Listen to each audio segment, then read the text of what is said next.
রাজনৈতিক বিশ্লেষকদের কেউ কেউ বলছেন যে তারেক রহমানের আগে দেশে ফিরবেন আওয়ামী লীগ প্রধান, আওয়ামী লীগ সভানেত্রী শেখ হাসিনা। যদিও এটি কারো কাছে রূপকথার গল্প মনে হতে পারে, কারো কাছে এটি অতিরঞ্জন মনে হতে পারে, কিন্তু বাস্তবতা কিন্তু দিন দিন সেদিকেই মন নিচ্ছে। এই যুদ্ধ যদি ইরান জিতে কিংবা এই যুদ্ধ যদি ইরান পরাজিত হয়, যাই ঘটুক না কেন পুরো ঘটনাটি আওয়ামী লীগের পক্ষে চলে যাবে এবং এখানে শেখ হাসিনা তার কপাল খুলে যাবে এবং তার এই যে সে যে বাংলাদেশে টুস করে ঢুকে পড়বে, এই যে হুমকি তিনি বিভিন্ন সময় দিচ্ছেন, ওটাকে যদি আমরা হুমকি হিসেবে ধরি তাহলে ধরে নিতে পারেন যে এই যুদ্ধের ফলে যে পরিবেশ পরিস্থিতি তৈরি হচ্ছে, তিনি মোটামুটি বাংলাদেশে আসার জন্য ব্যাগ গোছানো শুরু করে দিয়েছেন। কিন্তু বিএনপি কীভাবে ফেসে যাচ্ছে তার একটি নমুনা আমরা এর মধ্যে দেখতে পেয়েছি। কি করবে বিএনপি? আবারও কথা নামবে? মানুষের আস্থা অর্জন করতে পারবে? নিজের দলের মধ্যে কি মানে সে ধরনের শক্তি সঞ্চয় করতে পারবে? বাংলাদেশ আওয়ামী লীগ বলে বাংলাদেশে আর কিছু নেই, আওয়ামী লীগের অস্তিত্ব নেই। অর্থাৎ আওয়ামী লীগটা এখন আর বাংলাদেশ আওয়ামী লীগ না। আওয়ামী লীগকে বাংলাদেশের মানুষ আর ওন করে না, বাংলাদেশের মানুষ ছুঁড়ে ফেলে দিয়েছে। এই কথা বলেছেন প্রধান উপদেষ্টার প্রেস সচিব। আসলে জামাত সকালে কোনটা বলে, বিকালে কোনটা বলে, দুপুরে কোনটা বলে, এটা জাতি জানতে চায়। কারণ সবসময় ওনারা দেখবেন একটি ধোঁয়াশার মধ্যে জাতিকে রাখার চেষ্টা করে। তারেক রহমানের আগে কি শেখ হাসিনা দেশে ফিরবেন? তারেক রহমান দেশে ফিরছেন না বা আদৌ কবে ফিরছেন এটি খানিকটা অনিশ্চিত। এখনো তার ফিরবার ব্যাপারে কোনো সিগন্যাল নেই। আমরা কদিন আগেও ভেবেছিলাম ডক্টর মোহাম্মদ ইউনূসের সঙ্গে তারেক রহমান যখন বৈঠক করলেন, ভেবেছিলাম যে তিনি 1 মাস বা 2 মাসের মধ্যেই দেশে ফিরবেন, কিন্তু সেই সব ধারণাকে মিথ্যা প্রমাণ করে এখন পর্যন্ত দেশের রাজনৈতিক প্রেক্ষাপট, নিরাপত্তা ইস্যু, যে কোনোভাবে বলা যায় এটি যে তারেক রহমান আদেও আসলে কবে দেশে ফিরবেন সেটি এক প্রকার অনিশ্চিত। এই যখন অবস্থা, 1 বছর চলে যাচ্ছে, তারেক রহমান দেশে ফিরতে পারছেন না, তখন রাজনৈতিক বিশ্লেষকদের কেউ কেউ বলছেন যে তারেক রহমানের আগে দেশে ফিরবেন আওয়ামী লীগ প্রধান, আওয়ামী লীগ সভানেত্রী শেখ হাসিনা। যদিও এটি কারো কাছে রূপকথার গল্প মনে হতে পারে, কারো কাছে এটি অতিরঞ্জন মনে হতে পারে, কিন্তু বাস্তবতা কিন্তু দিন দিন সেদিকেই মন নিচ্ছে। বর্তমান অন্তর্বর্তীকালীন সরকারের যত রকমের নেতিবাচক কর্মকাণ্ড হচ্ছে, এর প্রধান দায় কিন্তু এসে বিএনপির উপরে চেপে বসছে, একই সাথে এনসিপি এবং জামাতের উপরে বসছে। অর্থাৎ যে কোনো একটা রাজনৈতিক দল বা রাজনৈতিক সরকার ব্যর্থ হলে রাজনৈতিক দলের সরকার থাকে, সেই সরকার এবং দলের উপর বর্তায়। ইতিমধ্যে বাংলাদেশের মানুষ কিন্তু 1 বছরের শাসন দেখে ফেললো, এবং এই দেখে ফেলবার এই সরকারটির নেপথ্য রাজনৈতিক দল কি? যারা এই সরকারটিকে সমর্থন দিচ্ছে বা দেবে, তারাই নেপথ্য রাজনৈতিক শক্তি বা নেপথ্য রাজনৈতিক দল। ইতিমধ্যে সরকারি দলের মতো অবস্থায় পৌঁছে গেছে বিএনপি, জামাত, এনসিপি।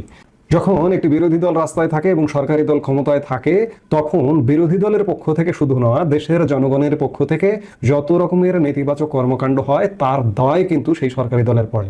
এখন সরকারি দল বিএনপি, জামাত এবং এনসিপি, তাদের উপরে দায় পড়ছে, এবং বিরোধী বাংলাদেশের এই মুহূর্তে যে রাজনৈতিক দলটি এই মুহূর্তে রাজনীতিই করতে পারছে না, সেই দলটি ধীরে ধীরে জনপ্রিয় হয়ে উঠছে, এবং এই জনপ্রিয়তা কোথায় নিয়ে গিয়ে ঠেকাবে সেটা সত্যিকার অর্থে বলা কঠিন। আমরা জানি যে 5 অগাস্ট একটি ম্যাসাকারের মধ্য দিয়ে আজকের অন্তর্বর্তীকালীন সরকার এসছে, এবং সেই সরকার সমর্থিত রাজনৈতিক দলগুলো দাপিয়ে বেড়াচ্ছে। আগামী দিনে 1 বছর ইতিমধ্যে হয়ে গেছে, খুব শীঘ্রই যে একটা একটা রিসেট বাটনের ঘটনা ঘটবে না, এই নিশ্চয়তাটা কিন্তু আপনি দিতে পারেন না। কারণ চারপাশ থেকে আওয়ামী লীগ তো ফুসছে, দেশের সাধারণ জনগণ নানা কারণে ফুসছে, বেকারত্ব, দারিদ্রতা এবং নানা অনিশ্চয়তা, বিশৃঙ্খলার কারণে দেশের জনগণও ফুসছে। এই ফুসে ওঠা থেকে আরেকটি সেই ধরনের 5 অগাস্ট ঘটে যে আওয়ামী লীগ ফিরে আসবে না, এই নিশ্চয়তাটা দেওয়া যায় না। যার কারণে শিরোনামে বলেছি যে তারেক রহমানের আগেই কি আওয়ামী লীগ প্রধান শেখ হাসিনা দেশে ফিরবেন। এমনটা যদি ঘটে তাহলেও কিন্তু অবাক হওয়ার কিছু থাকবে না। 5 অগাস্ট যে এমন একটি ঘটনা ঘটবে, আমরা কি কেউ ভেবেছিলাম? আমরা অবাক হয়েছিলাম, আমাদের বিস্ময় জেগেছিল। আজকে বাংলাদেশের পরিস্থিতি এমনটাই যে আজকে কথা বলছি, আগামী 1 মাস পর কি ঘটবে এই মুহূর্তে প্রেডিকশন করাটাও কিন্তু খুব কঠিন ব্যাপার হয়ে দাঁড়িয়েছে। ঠিক এবছর অগাস্টে যদি আরেকটি ঘটনা ঘটে যায়, সেক্ষেত্রেও অবাক হওয়ার কোনো কারণ ঘটবে না যে তারেক রহমানের আগে শেখ হাসিনা দেশে ফিরছেন। এই যুদ্ধ যদি ইরান জিতে কিংবা এই যুদ্ধ যদি ইরান পরাজিত হয়, যাই ঘটুক না কেন পুরো ঘটনাটি আওয়ামী লীগের পক্ষে চলে যাবে এবং এখানে শেখ হাসিনা তার কপাল খুলে যাবে এবং তার এই যে সে যে বাংলাদেশে টুস করে ঢুকে পড়বে, এই যে হুমকি তিনি বিভিন্ন সময় দিচ্ছেন, ওটাকে যদি আমরা হুমকি হিসেবে ধরি তাহলে ধরে নিতে পারেন যে এই যুদ্ধের ফলে যে পরিবেশ পরিস্থিতি তৈরি হচ্ছে, তিনি মোটামুটি বাংলাদেশে আসার জন্য ব্যাগ গোছানো শুরু করে দিয়েছেন। কেন এবং কিভাবে, সেই বিষয়টা নিয়ে আলোচনা করব। আপনারা জানেন যে আমাদের এই দেশে কওমি লাইনের যারা আলেম ওলামা রয়েছেন, মানে হেফাজতের আলেম ওলামা রয়েছেন, এদের মধ্যে স্পষ্টতই দুটো ভাগ আছে। সবচেয়ে শক্তিশালী যে ভাগটি মাওলানা আহমেদ শফির নেতৃত্বে ছিলেন, এবং তার সন্তান, তিনি মারা যাওয়ার পর তার সন্তান এবং অন্যান্য যারা আছে, মুফতি ফয়জুল্লাহ থেকে শুরু করে যারা আছেন, যারা অর্গানাইজড, যাদের অর্থ আছে এবং যাদের জনবল আছে, তারা সবাই পুরো আওয়ামী লীগ।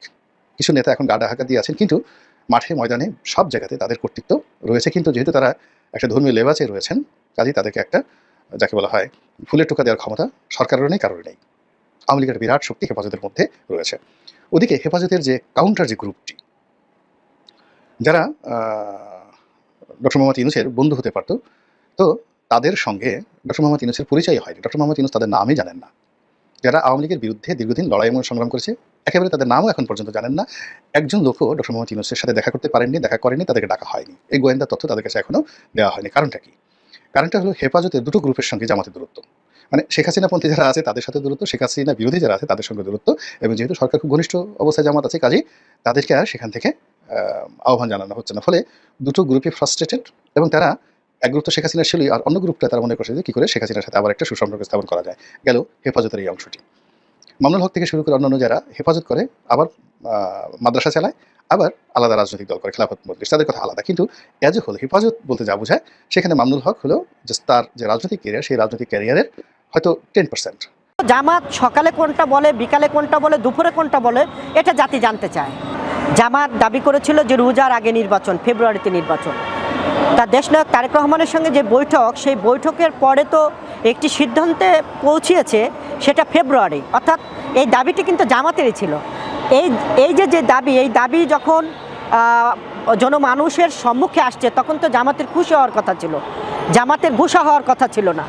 আসলে জামাত সকালে কোনটা বলে, বিকালে কোনটা বলে, দুপুরে কোনটা বলে, এটা জাতি জানতে চায়। কারণ সবসময় ওনারা দেখবেন একটি ধোঁয়াশার মধ্যে জাতিকে রাখার চেষ্টা করে। জাতীয় নির্বাচন হবে, জাতীয় নির্বাচনের পরে বাংলাদেশের মানুষ গণতান্ত্রিক একটি সরকার পাবে। সেই সরকারের মধ্য দিয়ে এই গণতান্ত্রিক মানুষ ফুলের মালা গলায় দিয়ে বাংলাদেশের সকল মানুষের আশা আকাঙ্ক্ষা পূরণ করবে। অন্তর্বর্তী সরকারের প্রধান ডক্টর মোহাম্মদ ইউনূস সাহেবের যে প্রেস সচিব, তিনি যে মন্তব্য করেছেন, সেই মন্তব্য সঠিক। আপনি ইতিমধ্যে দেখেছেন যে 5ই আগস্টের পরে ভারত এবং আওয়ামী লীগের প্রেতাত্মারা এবং বাংলাদেশে কিছু রাজনৈতিক দল নানানভাবে বাংলাদেশ নিয়ে এবং নির্বাচন নিয়ে ষড়যন্ত্র করছে। এই ষড়যন্ত্র দেশি বিদেশি। এই ষড়যন্ত্রকে যখন অন্তর্বর্তী সরকার বুঝতে পেরেছে যে বাংলাদেশ নিয়ে ভয়ঙ্কর একটি ষড়যন্ত্র চলছে, নির্বাচন নিয়ে একটি ষড়যন্ত্র চলছে, প্রতিবেশী দেশ আওয়ামী লীগ এবং বাংলাদেশে অনেক রাজনৈতিক দল আছে, তার মধ্যে কয়েকটি রাজনৈতিক দল ভারত এবং আওয়ামী লীগের মিশনে যুক্ত হয়েছে। অন্তর্বর্তী সরকার যখন বুঝতে পেরেছে, তখনই অন্তর্বর্তী সরকার বিএনপি, দেশনেত্রী বেগম খালেদা জিয়া এবং বিএনপির ভারপ্রাপ্ত জনাব তারেক রহমানের সঙ্গে যখন একান্ত বৈঠক করেছেন, এই বৈঠকের পর দেশে বিদেশি এবং অন্যান্য রাজনৈতিক দল যারা ষড়যন্ত্র করার চেষ্টা করেছেন, সকল ষড়যন্ত্র ভেদ করে এখন বাংলাদেশের মানুষের বিজয়ের যেই মালা পড়বে, সেই মালার অপেক্ষায় বাংলাদেশের মানুষ আছে। সেদিন আর বেশি দেরি নেই, জাতীয় নির্বাচন হবে। জাতীয় নির্বাচনের পরে বাংলাদেশের মানুষ গণতান্ত্রিক একটি সরকার পাবে। সেই সরকারের মধ্য দিয়ে এই গণতান্ত্রিক মানুষ ফুলের মালা গলায় দিয়ে বাংলাদেশের সকল মানুষের আশা আকাঙ্ক্ষা পূরণ করবে।